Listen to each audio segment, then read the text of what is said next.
ছেলে হওয়া এত সহজ না, অনেক কিছু ঘুরে আমাদের মাথায়। সব তো তোমার বইলা বোঝানো যাবে না, তারপরও কিছু বলি শোনো। আমরা ছেলেরা বউর সামনে মার সাথে ভালো করে কথা বললে মার আঁচলে থাকা সন্তান, আবার মার সামনে বউর সাথে ভালো করে কথা বললে বউর গোলাম।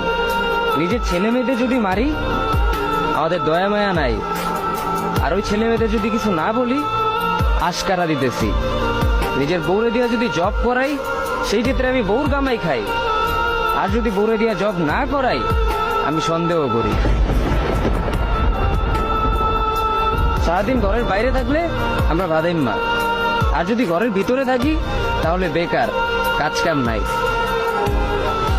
আর এই তোমাদের মেয়েদের গায়ে যদি আমরা ভুলেও টাচ করি না আমরা নির্যাতক, আর যদি তোমরা মেয়েরা আমাদের গায়ে হাত তুলো আমরা কাপুরুষ। আর একটা ছেলে কি বা করে পুরো লাইফে নিজের জন্য? মার ওষুধের থেকে শুরু করে বউ বাচ্চার প্রত্যেকটা শখ পালন করার দায়িত্ব একটা পুরুষের।